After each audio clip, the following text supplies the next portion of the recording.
Hi friends, welcome to workshop. Friends, இப்போ நம்ம பார்த்துட்டு இருக்கிறது வந்து எல்ஜியில் வந்து சிங்கிள் டோர் ஃப்ரிட்ஜு, அதாவது ஒரு 210 லிட்டர் அந்த மாதிரி இருக்கும். இதில் வந்து வந்தப்போ வந்து 53 கம்ப்ரஸர் இருக்கும். இது வந்து உள்ள வைண்டிங் வந்து ஷார்ட் ஆகி நமக்கு வந்து அதாவது ஃபீஸ் வந்து போயிடும். இல்லை அப்படின்னா நம்ம கை வச்சா ஷாக் அடிக்கும், இல்லைனா OLB கால் எரிஞ்சு போயிடும். அந்த மாதிரி வந்து ப்ராப்ளம் இருக்கும். அதாவது பாடி ஷார்ட் ஆயிடுச்சு. இதுக்கு வந்து நம்ம வந்து எல்ஜி MA42 கம்ப்ரஸர் போடுறோம். இது வந்து அதான் பவர் ப்ராப்ளத்தினால வந்து போயிட்டுருக்குது. ஏதோ லூஸ் கனெக்ஷனு அந்த மாதிரி யூஸ் பண்ணியிருக்கிறாங்க. அதனால் வந்து கண்டினியூவாக வந்து அந்த மாதிரி இருக்கிறதுனால கம்ப்ரஸர் வந்து போயிடுச்சு. ஸோ நம்ம இதுக்கு வந்து புது கம்ப்ரஸர் வந்து நம்ம ஃபிட் பண்ண போகிறோம். MA42 கம்ப்ரஸர் நம்ம செட் பண்ணுறோம். இது கம்ப்ரஸர் மட்டும்தான் போயிருக்கு. நமக்கு வந்து ஃபுல் கேஸ் இருந்துச்சு. மற்றபடி வேறு எக்ஸ்ட்ரா மெட்டீரியல் எதுவும் நம்ம வந்து அதிகமாக சேஞ்ச் பண்ண தேவை இருக்காது. அதாவது ஸ்டெய்னர் மட்டும் மாற்ற போகிறோம். நிப்பிள் வந்து நம்ம புதுசு போடுறோம்.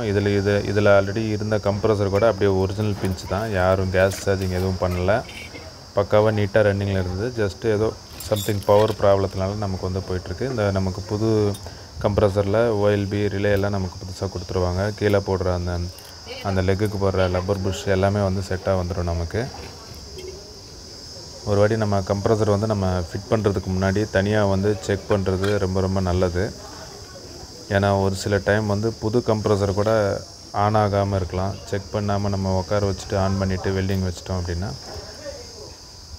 ஆன் ஆகலை அப்படின்னா திருப்பி லேட் ஆகும் நமக்கு. அதாவது வாரண்டிக்கெலாம் க்ளைம் பண்ணணும். நம்ம ஒரு வாட்டி நம்ம வந்து ஃபிட் பண்ணுறதுக்கு முன்னாடியே நம்ம வந்து தனியாக ஒரு வாட்டி செக் பண்ணிவிட்டு அதுக்கப்புறம் வந்து நம்ம ஃபிட் பண்ணுறது பெஸ்ட்டாக இருக்கும்.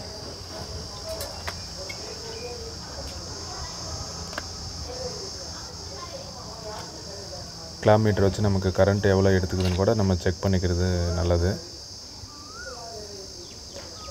வித்தவுட் லோடில் நமக்கு எவ்வளோ எடுக்குது, நெக்ஸ்ட்டு நம்ம லோடு கொடுக்குறப்போ எவ்வளோ எடுக்கும், அதெல்லாம் கூட நமக்கு வந்து கிளாரிட்டியாக ஒரு கிட்டத்தட்ட வந்து 0.34 எடுத்துக்குது. நமக்கு நல்ல லோடில் வந்து ஒரு 5 வரைக்கும் எடுத்துக்கும். 0.5 வரைக்கும்.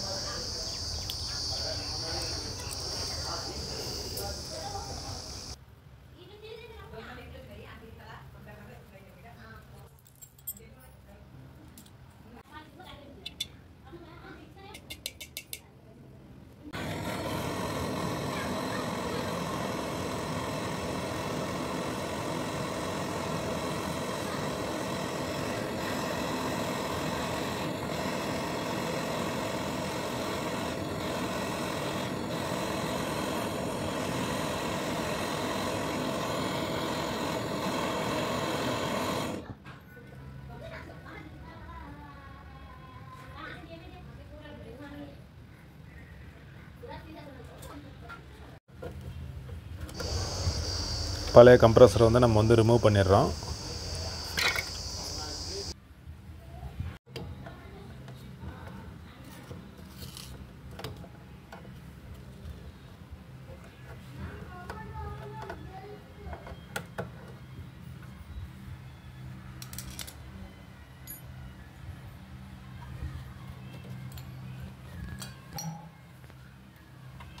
எடுக்கச்சு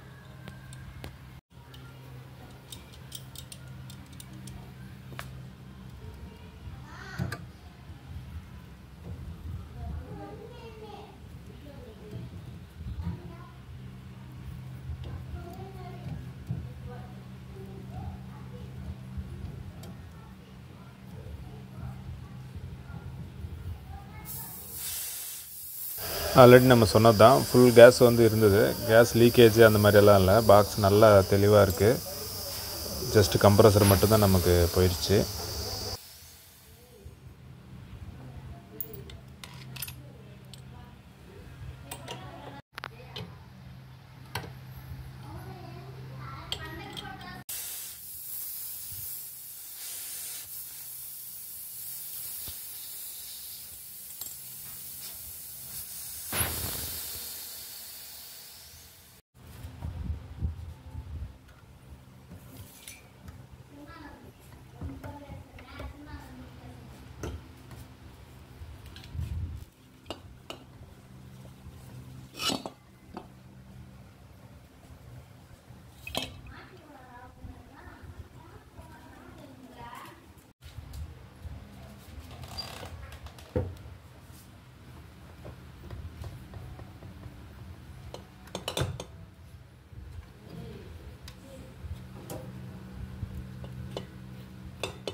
ஜஸ்ட் கண்டென்சர் ப்ரெஷர் வந்து நம்ம வந்து பார்த்துட்டு ஒரு வேளை டஸ்ட் இருக்கா ஏதாவது எல்லாம் நம்ம வந்து செக் பண்ணி ஃப்ரெஷ் அவுட் பண்ணிவிட்டு அதுக்கப்புறம் வந்து புது ஸ்டெய்னர் போடுறோம். ஸ்டெய்னர் போட்டுட்டு கேப்லர் வந்து அதோட பழைய கேப்லரே நம்ம வந்து கொடுக்க போகிறோம். ஏன்னா எல்லாமே வந்து நல்லா தான் இருந்திருக்கும். ஜஸ்ட் பவரால் மட்டும்தான் இதெல்லாம் அந்த மாதிரி நடக்கும். நமக்கு ஷார்ட்டு பாடிக்கு வர்றது அதெல்லாம் நடக்கும்.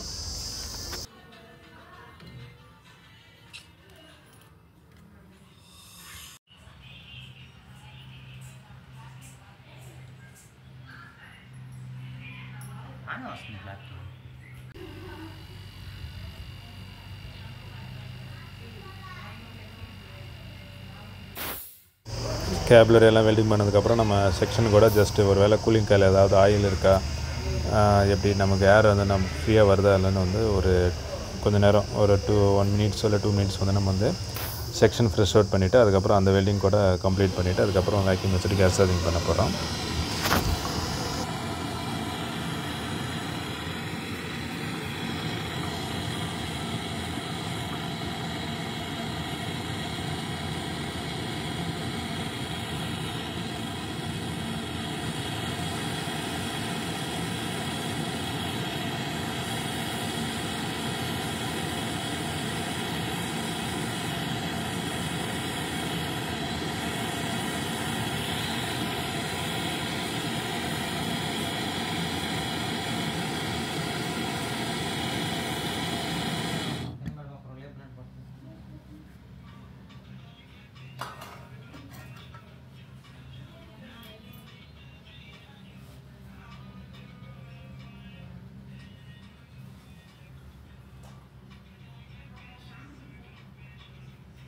இதுக்கு வேக்யூம் வந்து ஒரு 10 நிமிஷம் வைக்கிறோம். அதுக்கப்புறம் வந்து கேஸ் சார்ஜிங் பண்ண போகிறோம்.